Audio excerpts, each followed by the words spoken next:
Hola chicos, bienvenidos de nuevo al canal. Hoy hablaremos del nuevo Cupra Formentor en su versión más potente, más picante, pues Z5, la sigla que identifica este modelo. Un modelo que hace del corazón palpitante, ubicado allí delante bajo el capó delantero, su punto central, pero no solo en eso, porque en realidad luego tenemos un arsenal técnico muy importante que lleva a este vehículo a ser realmente impresionante en la carretera. Les contaré un poco cuáles son las características de este coche y quiero hacer una reflexión con ustedes sobre cuál es el nivel de precio de este coche y si tiene sentido elegirlo, porque estamos hablando de un vehículo que llega a rozar los 70.000 euros. Luego hay algunos opcionales que se pueden seleccionar en la fase de configuración y esto eleva el precio aún más allá del umbral de los 70.000 euros. También intentaremos entender si tiene sentido gastar estas cifras en un coche como este con estas características. Mientras tanto, vayan a echar un vistazo al sitio www.trebbia.it, porque ya sea esta u otra versión del Cupra Formentor, la gama es muy variada, con vehículos solo a gasolina, diésel e híbridos que tal vez puedan responder a sus necesidades, ser adecuados para ustedes, y por lo tanto vayan a echar un vistazo en www.trebbia.it, donde encontrarán todos los detalles de las ofertas comerciales disponibles en este momento.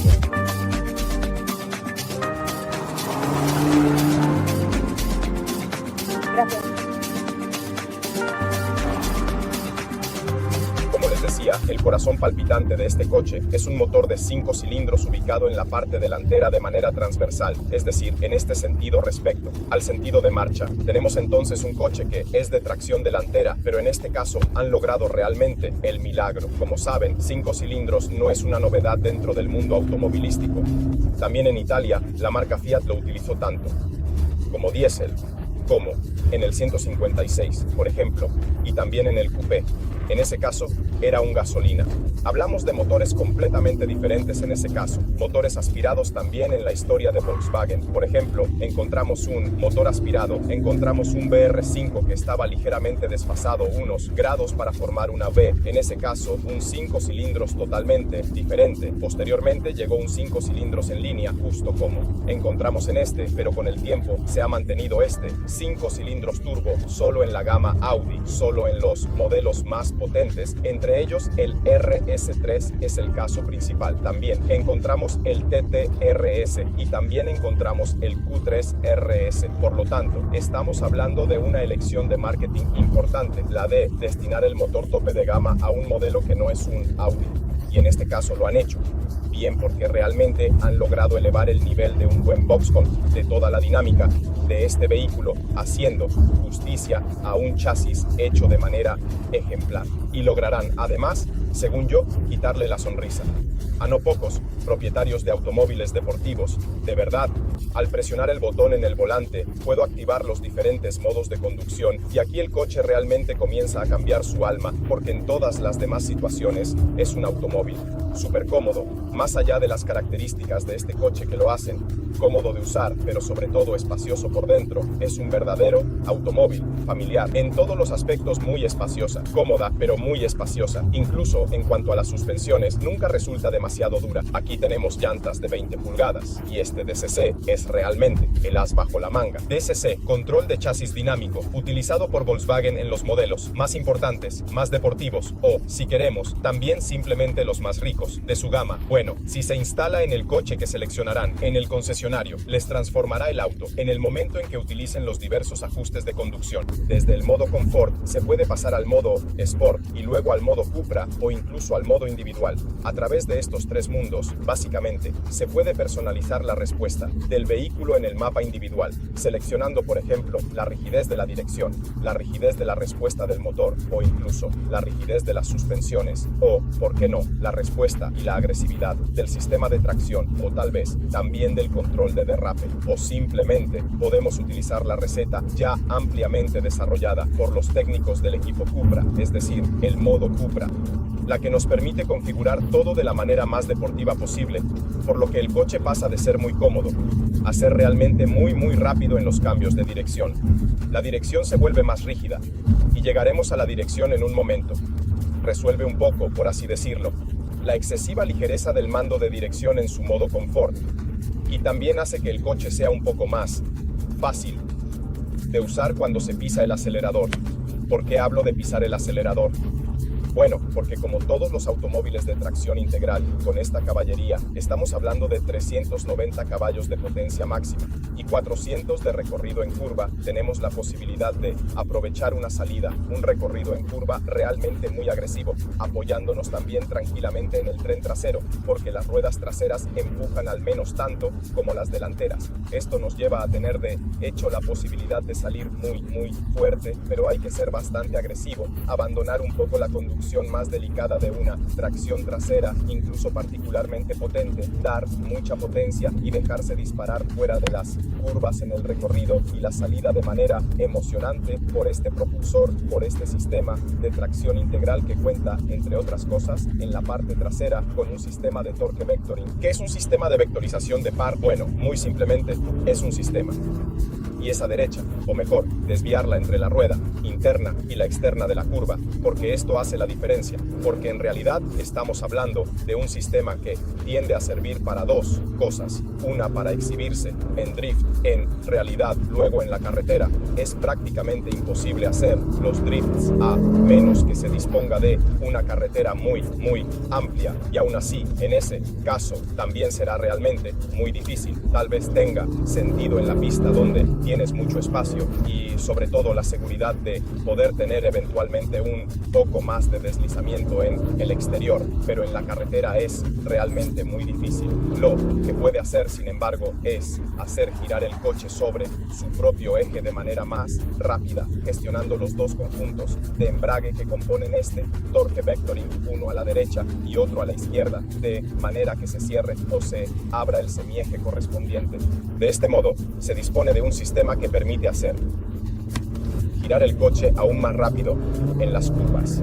Luego, una vez que estás fuera, se puede aprovechar al máximo el motor. Es un motor que tiene mucho empuje en el momento en que logras llegar a la parte alta del tacómetro, porque piensa que este motor expresa la potencia máxima entre 50.700 y 7.000 revoluciones por minuto, así que bastante alto. 7.000 revoluciones por minuto para un motor turbo no es poca cosa. Se siente bastante cuando presionas fuerte el acelerador al salir de una curva. En ese momento se siente mucho. Trabajar el torque vector en la parte trasera de un vehículo como este, que es un Taiga Grey 162 de 999 ejemplares que ha sido usado bastante, se siente, ha sido bastante triturado, digamos así, sobre todo en el momento en el que tenemos a disposición un sistema de frenos de este tipo. Bueno, te dan ganas de usarlo. 375 mm el sistema de frenos en la parte delantera, muy grande, sobre todo muy potente, 6 pistones. Además, también se ha revisado la suspensión porque este V65 ha sido bajado 10 milímetros más en comparación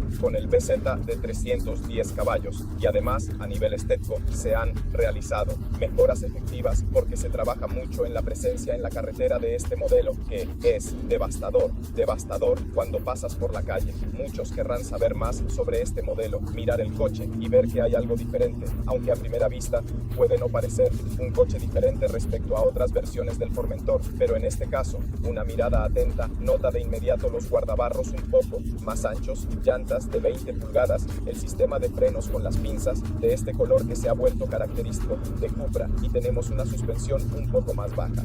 Es un coche que se hace notar en la carretera, es realmente hermoso y sobre todo tiene una personalidad arrolladora, dice algo más y no solo en comparación con la competencia. Puede gustar, puede no gustar evidentemente, pero de todas formas no se puede decir que no sea un automóvil que no está teniendo éxito. De hecho, gusta realmente mucho.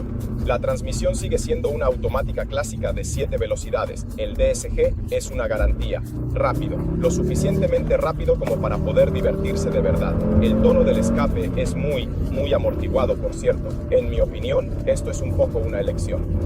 En comparación con el RS3 para caracterizar un poco más, en comparación con lo que también es un uso en un vehículo diferente, en comparación con un RS3, ya que estamos hablando de un coche principalmente familiar, sí, muy llamativo en la línea, seguramente también en el público objetivo, pero también es cierto que si se quiere, se puede trabajar en lo que son las características sonoras de este coche. Además, una característica igualmente fundamental del torque vectoring que se nota muchísimo en estos casos es, como les decía, precisamente el hecho de lograr que el coche gire sobre su propio eje. Es un coche que corre realmente rápido y les repito, es un SUV, un crossover pensado para la familia. Ahora vamos a reposicionar el coche en el modo saltamos el off-road directamente, que es un poco como decir un remanente de lo que es el modelo base, digamos así. Puede ser útil tal vez para liberar un poco los controles de tracción y estabilidad para salir adelante, más que nada tal vez en la nieve, eso sí, pero tal vez lo ponemos en confort. En este punto el coche se vuelve absolutamente dócil y facilísimo de usar. No es tan bien fácil en el modo Sport y Cupra, por supuesto, pero empieza a volverse un poco más agresivo. Siempre conservadora, no es un tipo de coche como todos los deportivos modernos que al final te ponen en grandes dificultades. Estamos hablando de un coche con tracción integral, un coche que se deja conducir de manera agresiva, pero siempre dentro de los límites de lo que es un vehículo. Sin embargo, bastante pesada. Es un coche que principalmente debe evitar ponerte en dificultades. Y esto lo hace de manera excelente. En el momento en que la pones en modo confort, es un coche increíblemente cómodo. Es un auto realmente polifacético en todos los sentidos. Lo puedes utilizar realmente en todos los ámbitos, sin el menor problema. Muy espaciosa por dentro. Interiores nuevamente confirmados, fantásticos. De hecho, excelentes materiales, excelentes ensamblajes. En el lado tecnológico tiene todo. Desde aquí puedo controlar todo desde el sistema de infoentretenimiento. Tengo mi instrumentación completamente digital. Tengo Apple CarPlay, tengo Android Auto. No necesito básicamente nada más. Es un sistema que reacciona muy rápidamente. Es un sistema que, si se quiere, también puede ser un poco personalizado en algunos detalles. Y, por lo demás, tiene todo lo que se necesita. El defecto habitual de los sistemas de Volkswagen, lo sabemos. Los mandos aquí abajo en la parte inferior que no están retroiluminados de noche, no se verán en absoluto, pero de todos modos, sabemos que esto es una modificación, no solo en Cupra, sino en todas las marcas del grupo Volkswagen. En cuanto a los ADAS, también aquí gran confirmación. Nivel 2, la aventura puede mantenerte en el centro del carril. Este control adaptativo tiene todo lo necesario. También aquí es un coche que está realmente completísimo. Es un coche que, como decía, tiene un precio importante, un precio realmente importante, del cual hablaremos en breve, porque no quiero olvidarme de hablar de lo que mencioné antes, es decir, la dirección, que en mi opinión es ligera. No tanto en estas situaciones, sino más bien en el uso en autopista. El uso en autopista en el que precisamente tenemos una dirección que, precisamente como la geometría de las suspensiones, ha cambiado todo el ajuste y por lo tanto la parte delantera resulta un poco más nerviosa, no hay mucho que hacer. Tenemos, sin embargo, un coche que dispone de una dirección progresiva, lo que significa que a bajas velocidades se necesitan menos movimientos del volante para que las ruedas recorran más distancia. Esto puede ser útil en las maniobras, evidentemente, para hacer menos movimientos con el volante, o tal vez a bajas velocidades basta con un pequeño ángulo del volante para que se vuelva un poco más ágil. A altas velocidades se vuelve menos desmultiplicado, lo que proporciona una mejor estabilidad, pero aún así la dirección resulta siempre demasiado directa para mi gusto, por lo que es necesario tener un poco más de atención cuando se viaja en línea recta, ya que incluso un mínimo movimiento puede hacer que el coche se desplace en su carril. Nada alucinante, estamos hablando de una configuración más orientada a la carretera, pero también es cierto que esto debe ser señalado, porque luego es un coche que puede encontrarse en una carretera de este tipo. Quien compre este coche no mirará mucho el consumo, es verdad, pero también es cierto que os lo cuento un poco así como una nota de color, para haceros reflexionar sobre la eficiencia de estos motores y a qué nivel de eficiencia han llegado, porque es verdad, al final se logra recorrer aproximadamente 8 o 9 kilómetros con 1 litro. No tiene sentido, la masa está ahí, también está la potencia, es una cilindrada importante de 2,5 litros.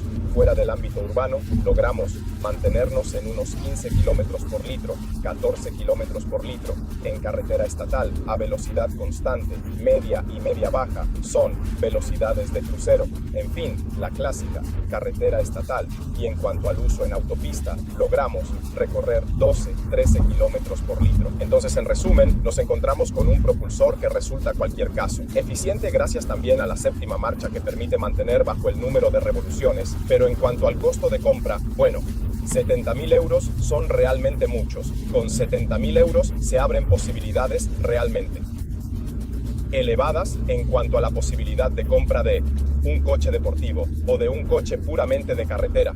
Sin embargo, también es cierto que pocas veces me he encontrado con un coche que agrupe también las dos almas.